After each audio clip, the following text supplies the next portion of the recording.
je vous invite à lire avec moi plusieurs versets.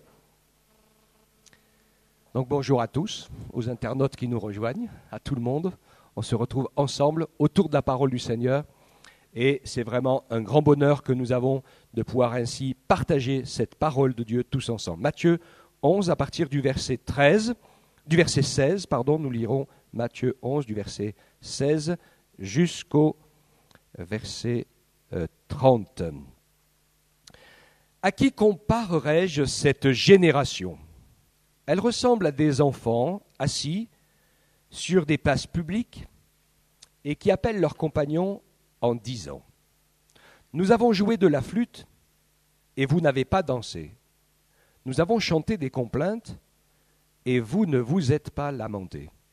Car Jean est venu, il ne mangeait ni ne buvait, et l'on a dit, il a un démon. Le Fils de l'homme est venu, mangeant et buvant, et l'on dit, c'est un homme qui fait bonne chère, et un buveur de vin, ami des péagers et des pécheurs. Mais la sagesse a été justifiée par ses œuvres. Alors il se mit à faire des reproches sévères aux villes dans lesquelles avaient eu lieu la plupart des miracles, parce qu'elles ne s'étaient pas repenties. Malheur à toi, Chorazim.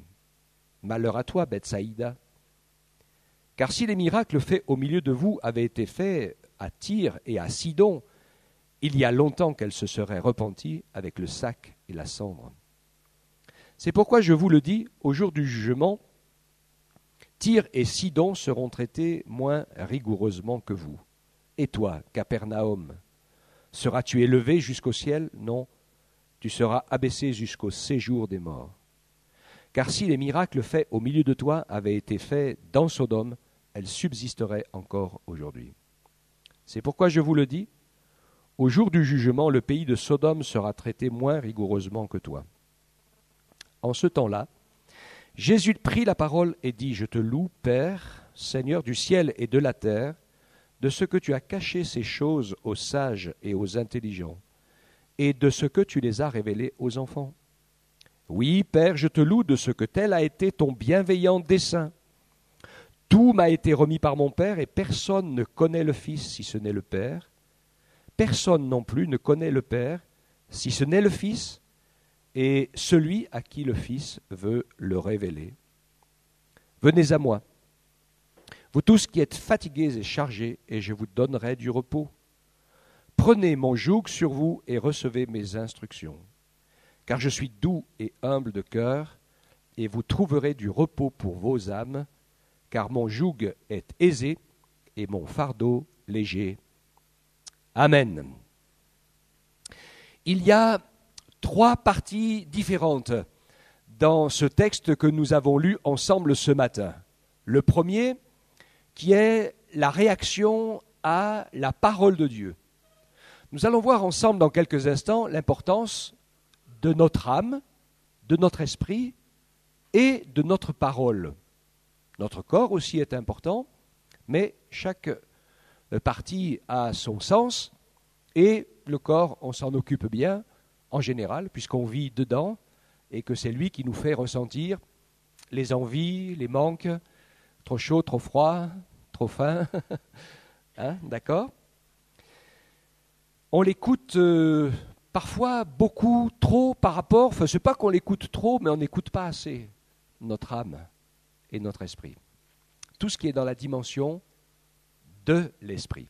Ensuite, vous avez toujours dans la même dimension cette réalité du fait de connaître Jésus, de vivre une vie de révélation, connaître le Père, connaître le Fils, vivre ce sentiment de partage et de foi avec le Seigneur.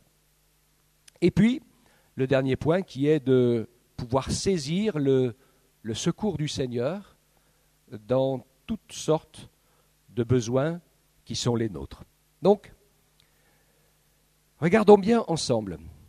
Premier élément, Jésus était inquiet par rapport à la génération dans laquelle il était, parce qu'il dit, à quoi je vais vous comparer ? Je vais vous comparer à des gens qui sont insensibles à ce qu'on leur communique. Alors aujourd'hui, c'est devenu le summum. Et je ne dis pas ça en vous culpabilisant ou en me culpabilisant, parce que c'est la société qui est ainsi. Et parce que la société est très, comment dirais-je, il y a de l'info de partout, on entend plein de choses. On regarde à la télé aujourd'hui, on voit des guerres, on voit des meurtres, on voit des choses tragiques. Et puis, ça nous fait presque plus d'effet. Des fois, ça nous fait de l'effet, mais des fois, ça ne nous en fait pas. Parce qu'on voit beaucoup de choses. Hein.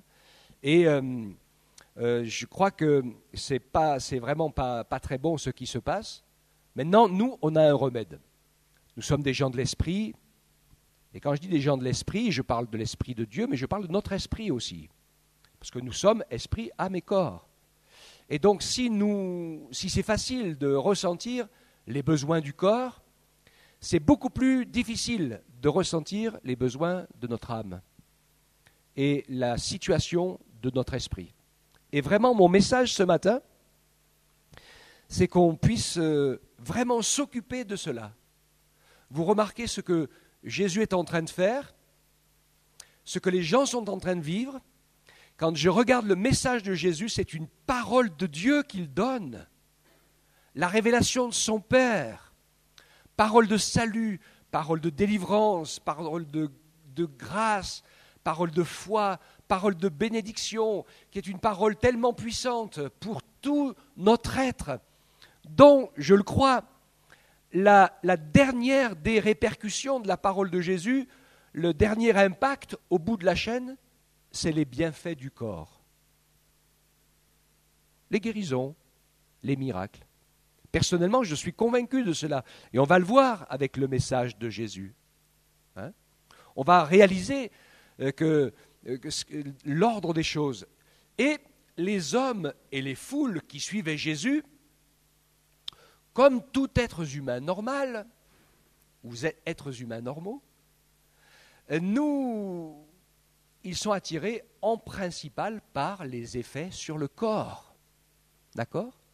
Des foules entières venaient à Jésus parce que Jésus guérissait les aveugles, les sourds, les paralytiques.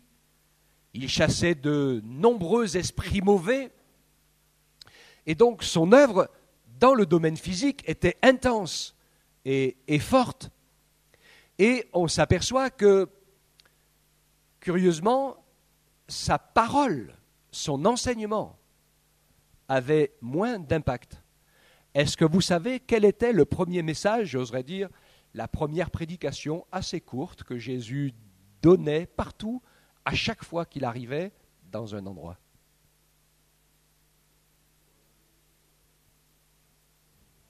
Repentez-vous, car le royaume des cieux est proche. Mais les premiers mots qui sortaient de la bouche de Jésus, partout où il allait, les premiers mots, c'était « repentez-vous ». C'est important de regarder à Jésus, parce que s'il dit cela, c'est parce que c'est cela le plus important, d'accord ?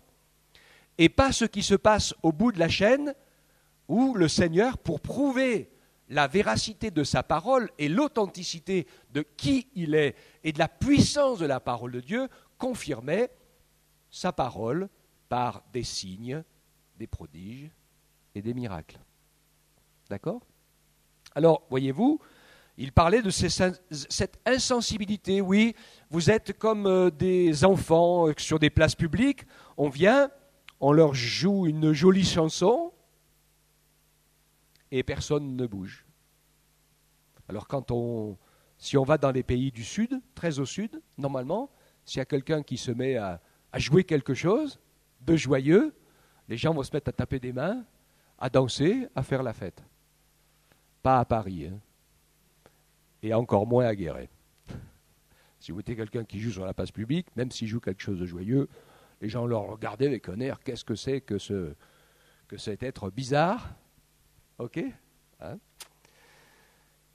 Après, il parle l'inverse, bien sûr. On a vu la joie, la tristesse, pareil. On vous joue des complaintes, quelque chose qui est triste, qui prend l'âme, et ça les laisse indifférents.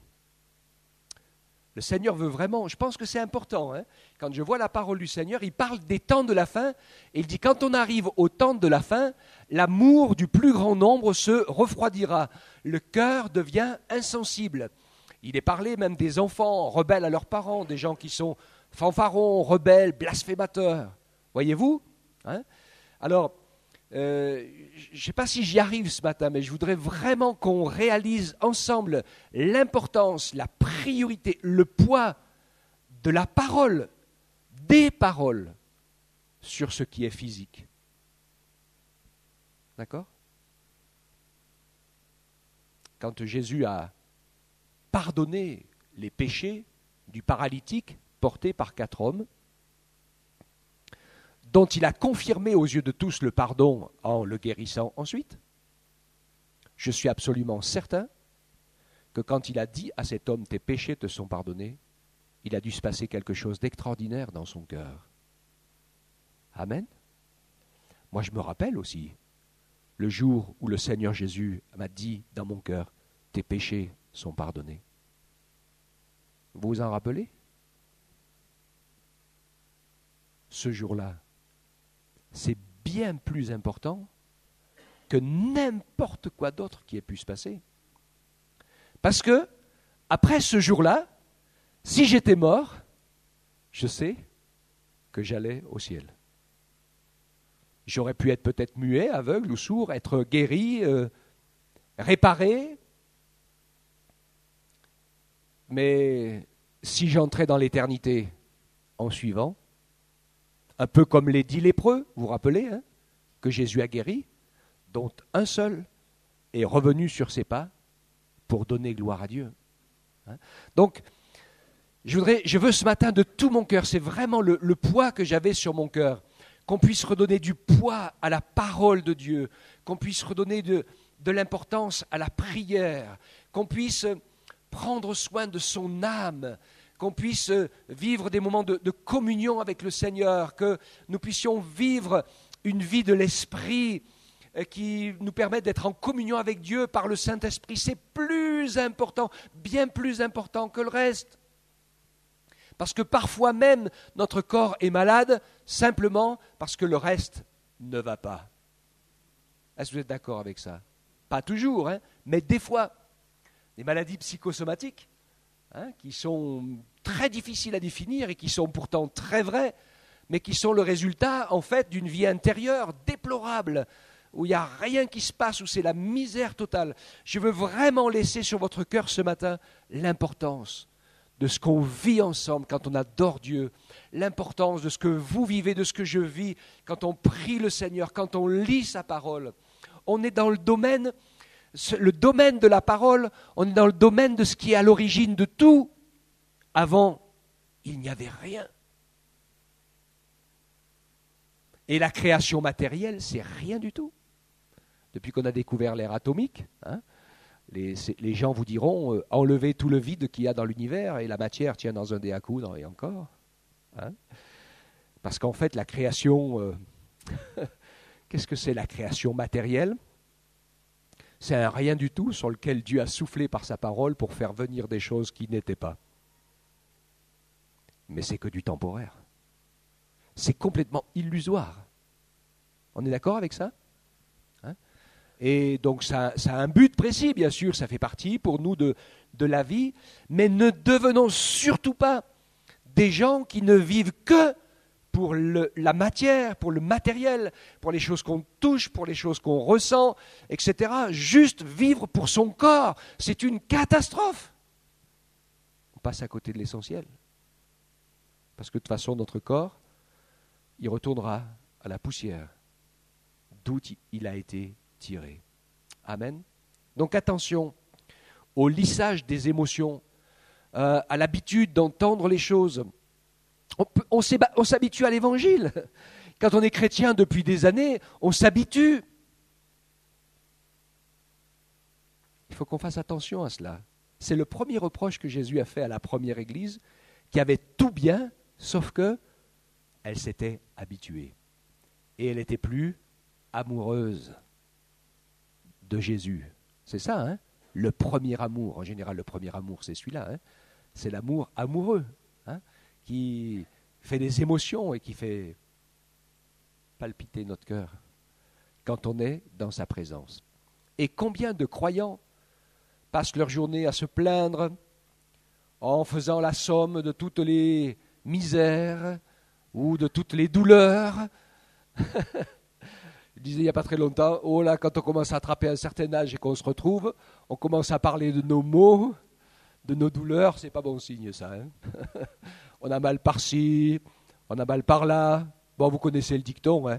Après 50 ans, si vous vous réveillez un matin et que vous n'avez plus mal nulle part, c'est que vous êtes mort.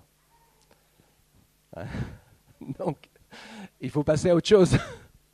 Hein, et que nous puissions vraiment donner de l'importance ici, quand il parle de cela, le Seigneur ici donne la première importance à ce qui est, parce que ces enfants qui jouent de la tristesse ou de la complainte, c'est en fait le premier élément qui est fondamental. Le premier élément, c'est de s'écouter les uns les autres et de se parler les uns aux autres. Parce que Dieu nous parle au travers des uns et des autres. Faites le calcul du nombre de gens qui sont devenus chrétiens par rapport au fait que quelqu'un d'autre, un chrétien, leur a rendu témoignage. Ou ils ont écouté une prédication, une parole leur a été donnée de la part de quelqu'un, poussé par le Saint-Esprit. Et ça a fait naître quelqu'un de nouveau à la foi. Mais c'est des milliers et des milliers de fois plus que le fait que Jésus se soit révélé tout seul, lui-même, sans aucun intermédiaire, à quelqu'un. Ça arrive. Ça arrive beaucoup dans le monde musulman. Hein, des gens qui cherchent Dieu et qui voient Jésus en vision, qui leur apparaît, parce que le Seigneur connaît les gens sincères, et ceux qui cherchent Dieu de tout leur cœur, il les connaît. Parce qu'il y a aussi beaucoup de gens qui se servent de la religion, dans toutes les religions, hein, pour avoir du pouvoir, pour dominer et pour voler tout ce que les autres ont. Ils se cachent derrière Dieu pour tout ça, mais voilà. Hein. Je pense qu'on est bien d'accord, on s'est bien compris. Toutes les religions l'ont toutes fait, cela. Hein. Mais ceux qui sont sincères, eh bien le Seigneur se révèle. Mais ils sont bien, bien moins nombreux, ceux à qui le Seigneur s'est révélé directement, que ceux à qui le Seigneur s'est révélé par le Saint-Esprit au travers des frères et des sœurs chrétiens que nous sommes. Donc, d'où l'importance de nous écouter les uns les autres, de nous parler les uns les autres, de pouvoir être sensibles. Ça me fait mal au cœur, hein, je sais comment ça va se passer. Parce que ça m'est arrivé, à un moment donné, ça vous est arrivé aussi, de parler à Jésus avec quelqu'un, et puis qui vous a regardé avec un air condescendant, un peu disant, tiens, voilà encore un fêlé, je croyais qu'il n'y en avait plus, qu'ils étaient tous morts. Hein. Et donc il n'a même pas écouté ce que vous disiez, il a écouté le mot Dieu, il a écouté le mot Jésus. Hein, toutes les écoutilles se sont fermées instantanément. Et vous le savez comme moi, hein, c'est que le jour où il va se retrouver aux portes de l'éternité devant le grand juge, l'événement le plus important de sa vie que Dieu va lui montrer, c'est cette rencontre-là. Au moment où Dieu lui a envoyé quelqu'un pour lui parler. Tout le reste, c'est du vent, parce que le reste, le Seigneur était prêt à le pardonner, tous les péchés et les misères, s'il s'était repenti, d'accord, hein, comme il l'a fait pour nous. Il nous a pardonné tous nos péchés, amen. Mais ces moments-là, c'est des moments clés. Et dans Job, Dieu dit qu'il parle 2 fois, 3 fois. Il parle plus que ça, hein. Mais je pense que le Seigneur est conforme à sa parole et qu'au moins 2, 3 fois, très fort, dans le cœur de quelqu'un, il parle. Donc par la parole, on peut être sauvé, par la parole, on peut être perdu, suivant le choix qu'on va faire, suivant l'écoute qu'on va faire de cette parole. Et par les paroles que les uns les autres disent, Dieu nous enseigne. Quelqu'un peut nous dire une bonne parole, inspirée de l'Esprit de Dieu, qui va nous parler, qui va nous encourager et qui va nous ouvrir une porte. Quelqu'un peut nous dire des paroles bien moins gentilles, bien moins sympas, etc., qui vont nous apprendre à aimer. Parce que Dieu veut nous apprendre à aimer nos ennemis. Et nous, on n'a pas à se plaindre, on n'a pas des gens qui viennent et puis qui nous mettent le couteau sous la gorge et qui nous disent, bon, ben, si tu renonces pas de croire en Jésus, je te coupe la tête, et qu'ils le font. Des fois, nous, on se plaint, tout simplement parce qu'on ne sait pas bien parler ou on ne s'est pas bien compris, on en fait une montagne. Attendez, il faut arrêter. Dieu veut nous encourager à nous laisser instruire, à nous laisser former. Mais ça, cette parole qui vient des uns et des autres, elle va nous emmener ensuite à aller plus loin vers une parole qui va permettre à Dieu de se révéler. Donc nous sommes poussés à l'écoute de cette parole. Et Jésus se met à faire des reproches dans les villes dans lesquelles avait eu la plupart de ses miracles. Capernaum, Chorazim, sont des villes dans lesquelles Jésus a fait de très très nombreux miracles, des bénédictions, des délivrances, de tellement belles choses. Et vous avez vu, finalement, les gens ici, ils n'ont pas écouté le message de Jésus. Parce que le message de Jésus, c'était « repentez-vous ». Avec la preuve que Dieu veut nous pardonner dans le fait qu'il est prêt à guérir nos maladies, nos infirmités, à chasser les démons. Il est prêt à faire tout ça pour prouver qu'il nous aime. Parce que personne au monde ne nous aime autant que Dieu. Mais l'important, c'est « repentez-vous ». Et la repentance, c'est important que nous comprenions. Je pense que dans l'original, c'est plus facile à comprendre pour ceux qui le lisent, que nous, le mot repentance, dans le milieu chrétien, il a été un peu, je vais dire, accentué trop fort sur un côté qui est le côté de la mortification, de regretter toutes ces mauvaises œuvres, toutes ces mauvaises actions. Et vous avez des gens qui se repentent sincèrement tous les vendredis, et puis qui font tous leurs actes religieux qu'il faut, et puis la semaine qui suit, ils recommencent pareil, parce qu'ils ne peuvent pas faire autrement que de recommencer pareil. Parce que quand on n'est pas né de nouveau et secouru par le Saint-Esprit, on ne risque pas de réussir à changer sa vie tout seul. Vous comprenez bien ? Donc si dans l'étape de la repentance, on a juste simplement les pleurs, la souffrance, la reconnaissance d'avoir péché, d'avoir offensé Dieu, etc., et c'est pas le vrai sens de la repentance, en fait. Le vrai sens du mot repentance, c'est faire demi-tour dans son cœur, dans sa vie, c'est-à-dire d'arrêter de vivre comme si c'était nous le chef, croyant ou pas croyant d'ailleurs, parce qu'il y a beaucoup de croyants, ils se rassurent, ils disent « mais moi je suis croyant, je ne suis pas comme ces gens qui sont athées et qui croient en rien ».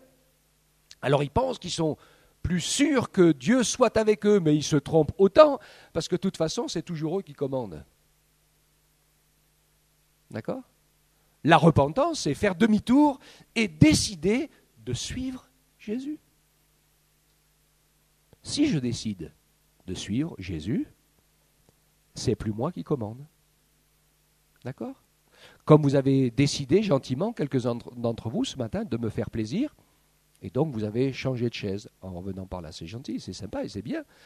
Et vous n'étiez pas obligé, mais... Voilà, d'accord, on comprend, le Seigneur ne nous oblige personne, mais quand il nous appelle, il nous dit « suis-moi ». Et celui qui veut suivre Jésus, il ne doit pas suivre comme ça lui fait plaisir et comme il a envie, c'est il doit renoncer à lui-même, se charger chaque jour de sa croix et suivre Jésus. Tu veux me suivre ? Donc, c'est Jésus qui commande. C'est pas évident, ça. Et ça nous oblige, bien sûr, à nous mettre sous la parole, à l'écoute de cette parole. Et tous ces gens, ils ont été tellement bénis, ils ont été tellement secourus. Il y a combien de gens qui ont vu un miracle de Dieu dans leur vie et qui se disent « Ah, Dieu est avec moi, il m'a béni, il a fait un miracle, c'est qu'il m'aime. »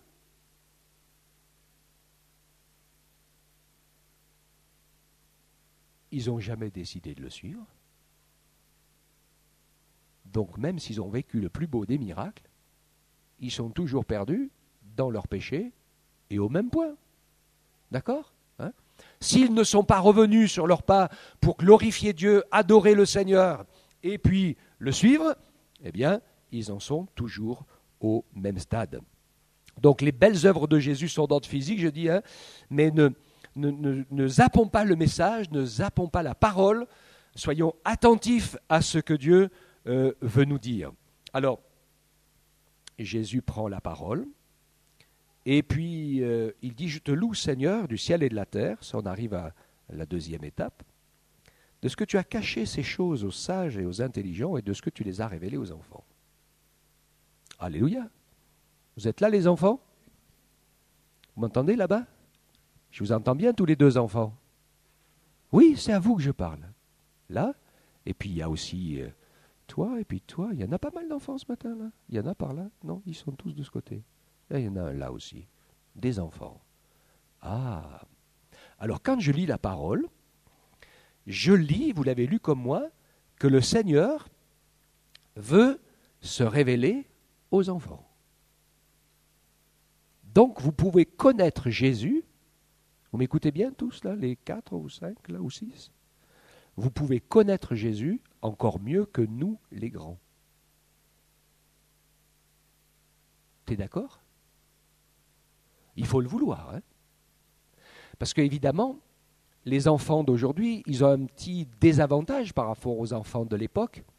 C'est que les enfants de l'époque, ils étaient mis en responsabilité de vie très très tôt. Et on ne s'occupait pas toujours beaucoup d'eux. Parfois, ils étaient un peu laissés de côté ou méprisés. C'était pas très évident. Et Jésus, il s'est toujours intéressé aux enfants. Parce que ce qu'il aime chez les enfants, vous m'écoutez toujours?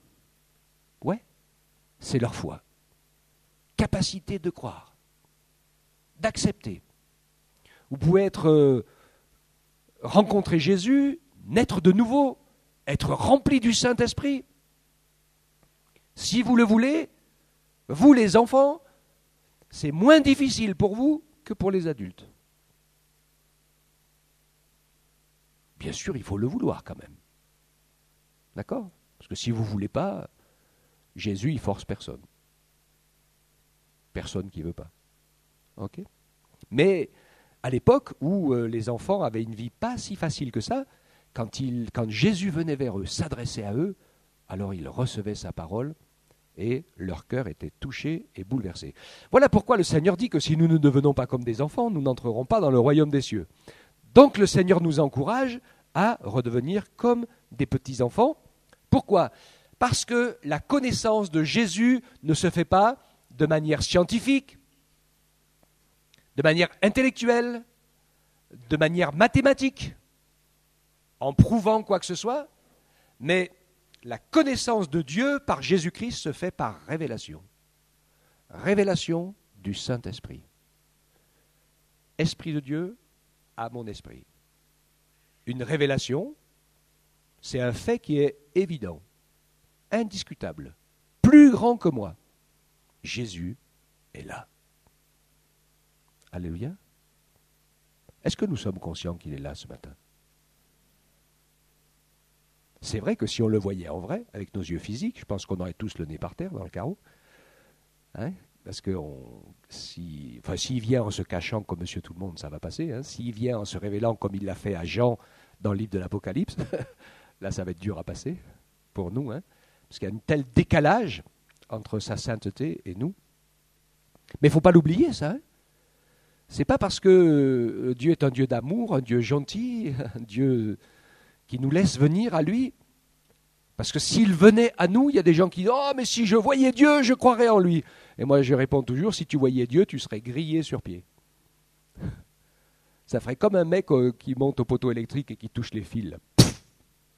Et il tombe un bout de cendre tout noir de 50 cm de haut. Ça ferait exactement pareil.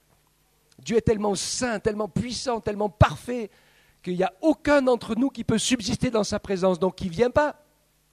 Il nous laisse venir à lui. Et en venant à lui, on avance à sa vitesse, à notre vitesse, hein, je veux dire.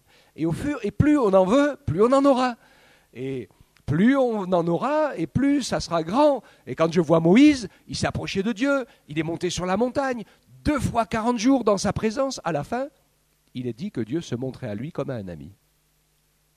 Et qu'à cause de cela, son visage était tellement rayonnant que personne ne pouvait soutenir de regarder le visage de Moïse quand il sortait de la présence de Dieu. Vous imaginez? Donc oui, on peut y aller. Je me parle à moi-même en même temps. Hein. On peut y aller. C'est à nous d'y aller. C'est à nous de vouloir entrer, continuer dans la révélation du Saint-Esprit, parce que Dieu est un Dieu d'amour, et il se révèle quand il trouve un cœur d'amour, pas quand il trouve un discuteur, quelqu'un qui ne cherche qu'à prouver qu'il n'a pas envie que Dieu existe parce que ça ne l'arrange pas. Si jamais Dieu existait, ça l'obligerait à changer de vie.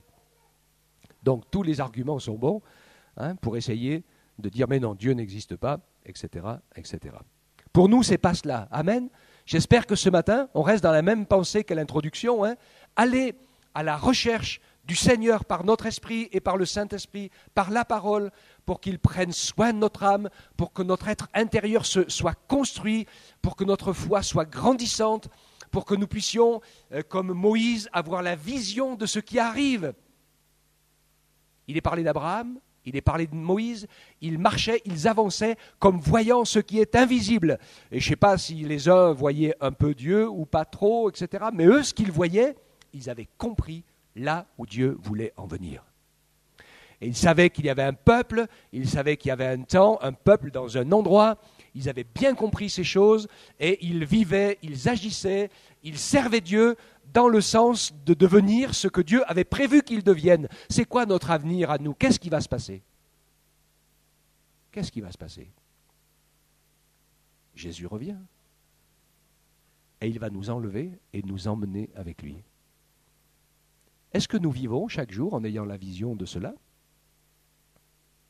Ou est-ce que nous vivons simplement pour que Dieu nous bénisse et que toutes nos journées se passent bien?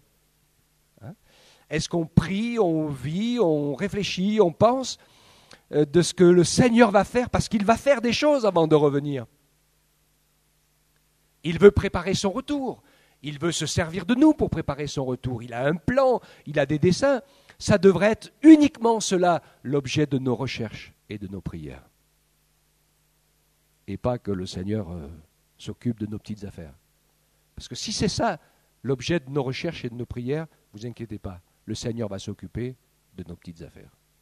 Vous croyez pas? Bien sûr. De pouvoir dire, je ne suis pas là pour me faire plaisir, être là où j'ai envie, comme ça me plaît. Où tu veux que je sois, Seigneur? Qu'est-ce que tu veux que je fasse, Seigneur? Pourquoi tu m'as mis ici? Qu'est-ce que tu veux que je prépare avant que tu reviennes? Qu'on se prépare soi-même déjà. Et vous inquiétez pas, je me parle à moi-même autant qu'à vous. On est tous pareils. On a besoin de voir les choses comme ça et de pouvoir entrer dans cette partie de la révélation du Seigneur. Alors c'est à contre-courant de l'état des cœurs d'aujourd'hui, parce que c'est le culte du corps, c'est le culte de la personnalité, c'est le culte de tout ce qui est humain. Mais alors ce qui concerne l'âme et l'esprit, les seuls qui travaillent dans ce domaine-là, c'est les guérisseurs, les sorciers, les mages, les gens qui racontent la bonne aventure et qui, en fait, ont comme rôle, sans s'en rendre compte, certains d'entre eux ils ne le savent pas parce qu'ils ont été saisis eux aussi par des esprits mauvais qui se servent d'eux pour posséder les gens. Il y a toujours plein de gens qui sont habités aujourd'hui. On en voit même ici. Parfois, il y a eu certaines personnes qui sont venues, qui peuvent, quand on prêche la parole, ils s'endorment instantanément. Ils ne peuvent pas l'écouter. Vous en avez d'autres, quand on commence à louer, à adorer Dieu, ils sont obligés de sortir, tellement ils se sentent mal. Alors ils croient qu'ils ont de l'hypo ou de l'hyper, ou rien du tout. C'est qu'il y a des choses spirituelles qui ne vont pas du tout. Donc ça se passe encore aujourd'hui. Et nous qui connaissons le Seigneur, qui venons au culte pour adorer Dieu, il faut que nous pensions aussi dans nos prières, pendant qu'on est tous ensemble en train d'adorer le Seigneur, de dire « Seigneur, s'il y a quelqu'un ici qui a besoin de délivrance, que ton esprit agisse, que les démons soient chassés au nom de Jésus, que la parole de Dieu fasse autorité. » Est-ce que c'est notre prière pendant qu'on est là? Ou est-ce qu'on pense à, si on a oublié d'éteindre le feu sous le gaz, ou alors qu'est-ce qu'on va manger à midi?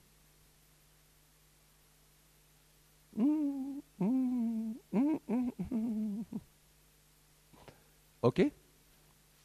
Donc, il faut qu'on devienne hypersensible aux réalités de ce monde spirituel, parce que la terre et les cieux, tout passera.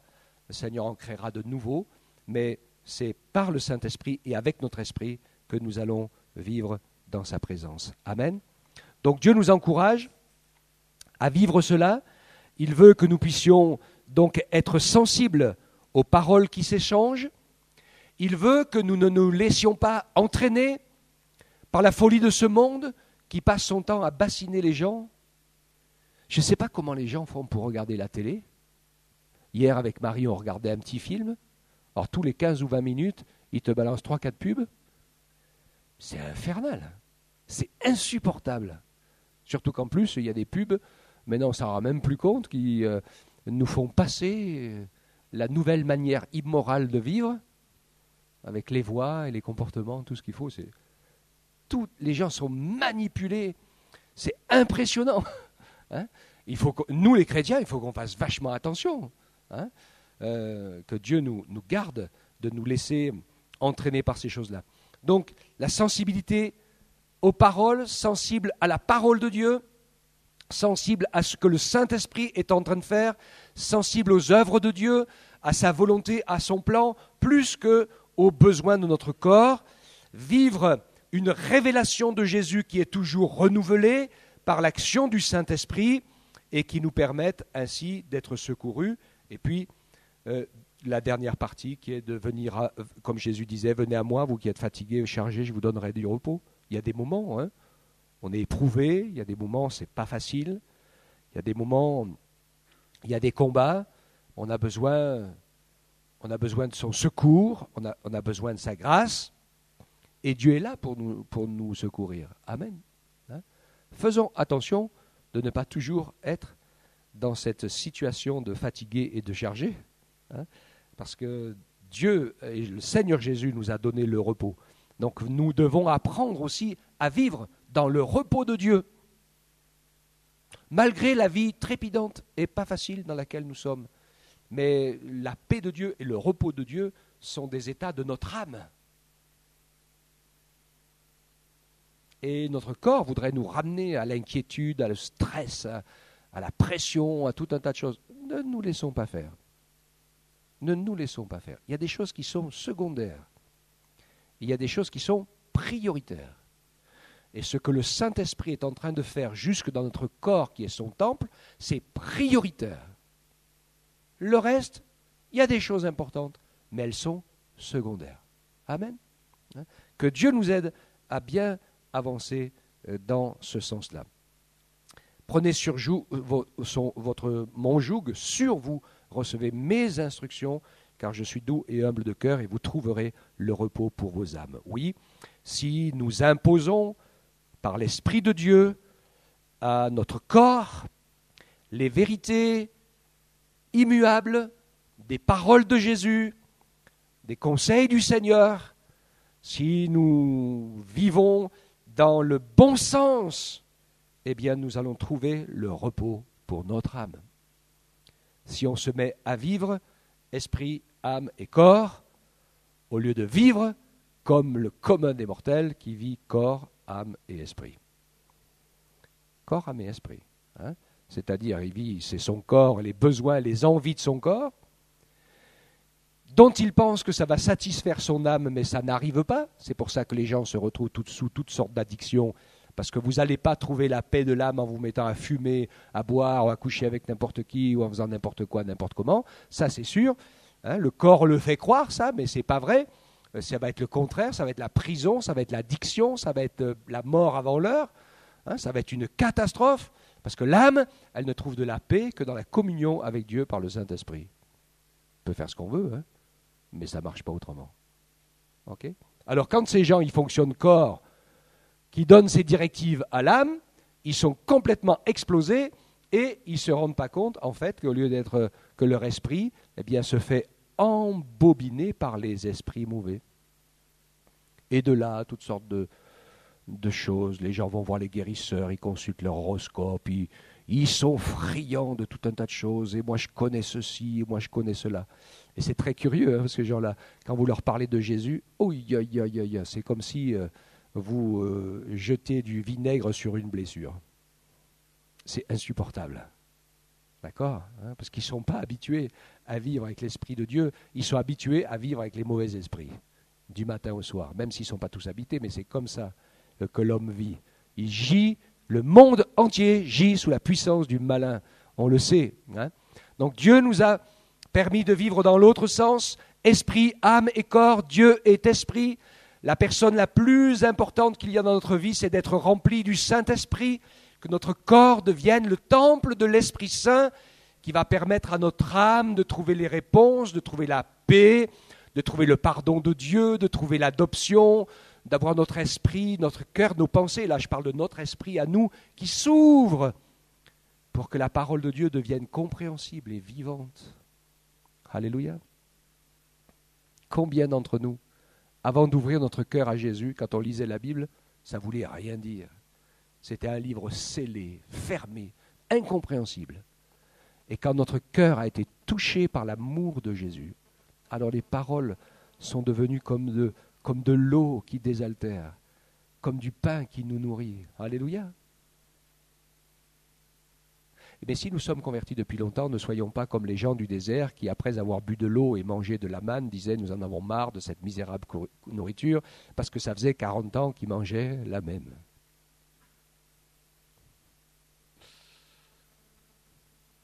Je pense qu'il y avait sûrement peut-être des secrets dans la nourriture qu'ils n'avaient pas trouvés. Mais nous, dans la parole de Dieu, il y a des secrets. La parole de Dieu et l'Esprit de Dieu sont infinis.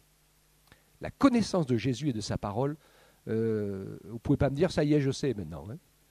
Parce qu'on en sait un peu. Mais tous les jours, et même avec le même verset, le Seigneur peut nous parler de manière complètement différente.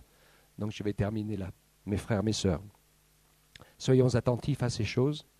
Apprenons à écouter. À écouter.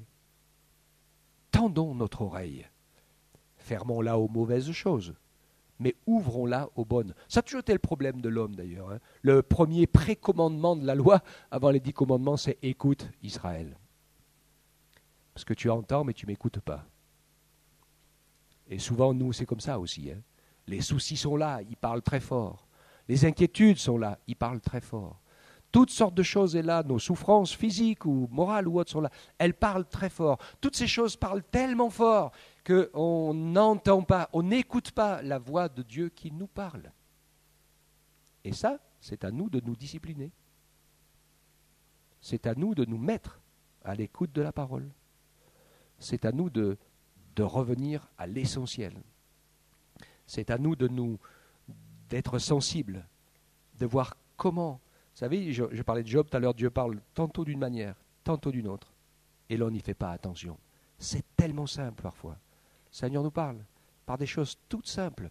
Simplement, on n'est pas branché, nos idées sont ailleurs, nos pensées sont ailleurs, notre esprit est ailleurs.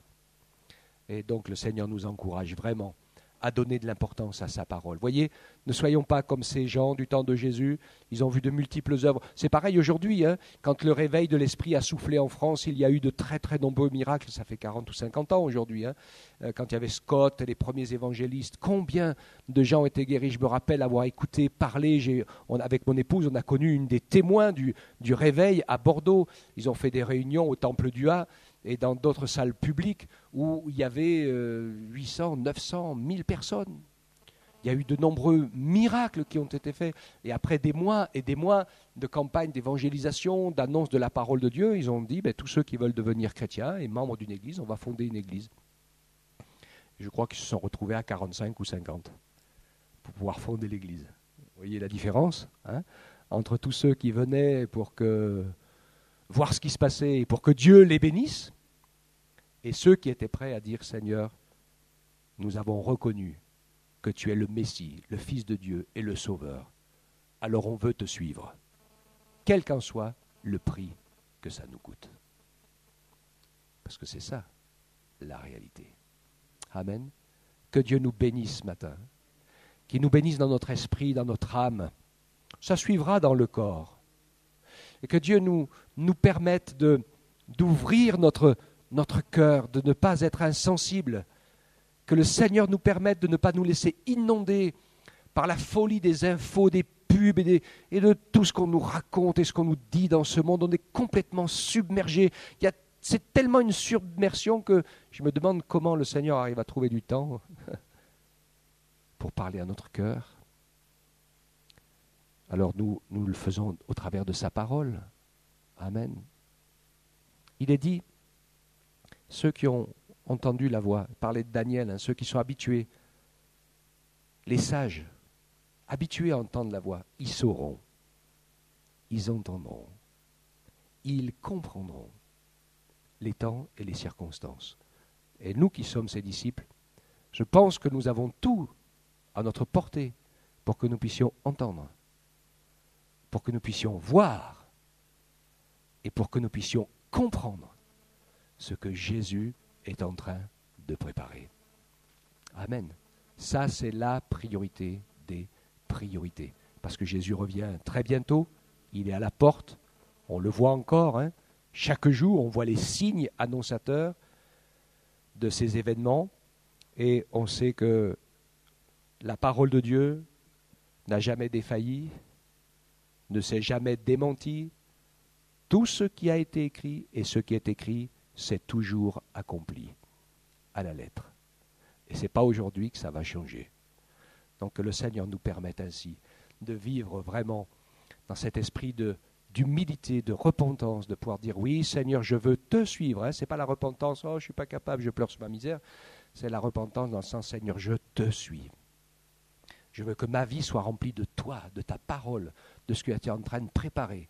Je veux être ton disciple. Alléluia. On glorifie ensemble le Seigneur. On le bénit, on le rend grâce. Notre Père, combien nous te remercions. Combien nous te rendons grâce, Seigneur, de ce que tu as donné ta vie en sacrifice pour nous sur cette croix du Calvaire, afin de nous ouvrir les portes du ciel. Nous ne méritions rien, Seigneur, mais tu l'as fait pour chacun d'entre nous. Tu as souffert, tu as quitté le ciel, tu as renoncé à tout par amour pour nous. Et nous, parfois, nous n'acceptons pas de renoncer à la moindre petite chose.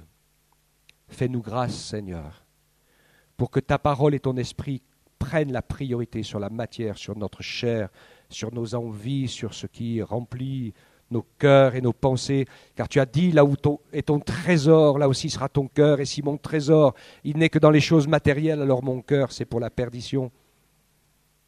Seigneur, fais-moi grâce, je te prie pour moi-même en premier.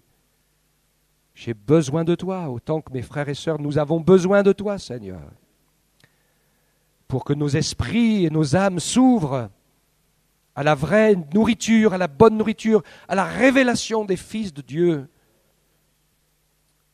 Tout est à notre portée, Seigneur. Il nous suffit d'avoir envie et de le vouloir. Nous attendons à ta grâce, Père Tout-Puissant, et te bénissons. Au nom de Jésus. Amen.